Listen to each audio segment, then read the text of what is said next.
สิ่งที่เฮาอยากให้น่ะคือเฮาบ่มักให้ว่าแบบว่าคันเอาลงแนวดีๆเฮาก็ว่าอันนี้แบบเอาลงว่าเฮาตายเฮาพิสังแบบนี้ตัดต่อ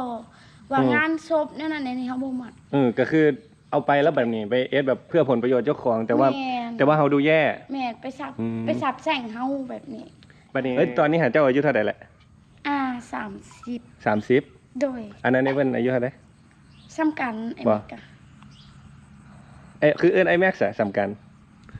เพราะว่าซ้ำกันแต่ว่าเอิ้นอ้ายกับเอิ้นน้องเพิ่น4อัน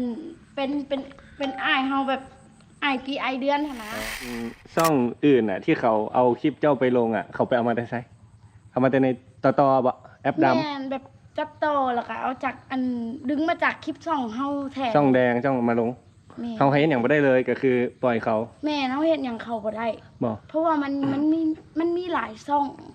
มันมีตั้ง10กว่าช่องลงไปแล้วเอาปึ๊บๆๆไปเลยแม่นสิ่งที่เฮาอยากให้น่ะคือเฮาบ่มักให้ว่าแบบว่าคันเอาลงแนวดีๆเฮาก็ว่าอันนี้แบบเอาลงว่าเฮาตายเฮาพิสังแบบนี้ตัดต่อว่างานศพนั่นน่ะนี่เฮาบ่มักก็คือเอาไปแล้วแบบนี้ไปเอสแบบเพื่อผลประโยชน์เจ้าของแต่ว่าเฮาดูแย่แม่ไปสับแช่งเฮาแบบนี้บัดนี้ไอ้ที่แบบเป็นคอนเทนต์บ่ที่แบบพิดกันแต่ละเทื่อนะหรือว่าเฮ็ดเล่นหรือหยอกกันหรือจังได๋โดยบางเทื่อก็จริงแต่ว่าถ่ายลงอีบ่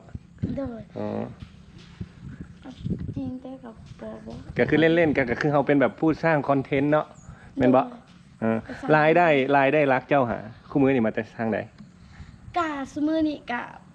บ่ได้เพราะว่าเฮาบ่ได้เฮ็ดหยังแล้วเพราะว่าบ่ได้ทำงานค้าลงไปเข้าอยู่บ่แต่ก่อนได้ซะแต่ก่อนทันได้อยู่ได้แนวใดก็ได้แนวแบบ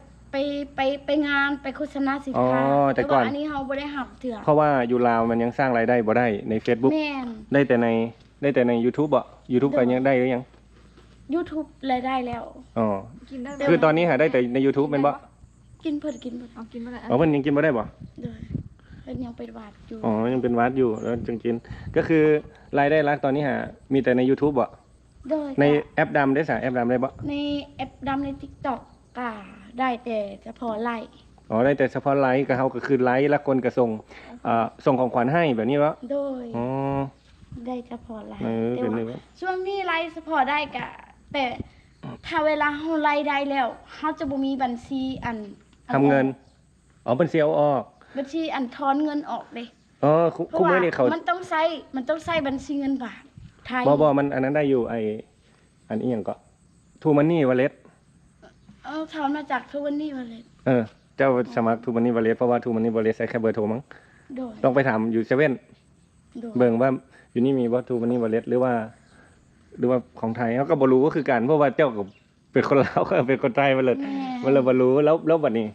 คนอื่นที่เอาไปเอสให้หั่นแต่ว่ามีคนลาวนะไปให้คนไทยแบบแก้อันนั้นให้ก็ได้อยู่แต่ว่าผมก็บ่กล้ารับประกันเพราะว่าเฮาย่านไปเอสช่องเพิ่นเสียหรือว่าอีหยังนะ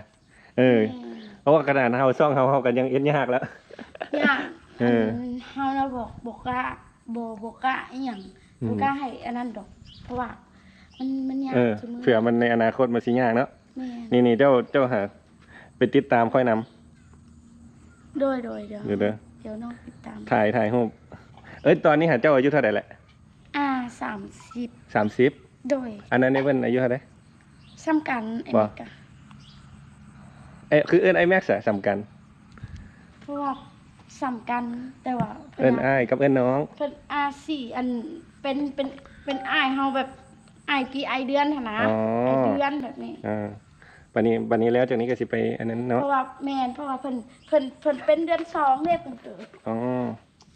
อันนี้เพิ่นก็มีขาตั้งกล้องนะทุกคนเพิ่นพร้อมที่สิแบบทำคอนเทนต์ตลอดมาไผนี่จักบ่ฮู้เข้ามาโดยป่าเพิ่นมีระบบน้ำประปานำทุกคนนี่สาวพรนะครับอันนี้น้องใบเข้านะครับยิ้มด้วยยิ้มนี่คือพ่อเนาะ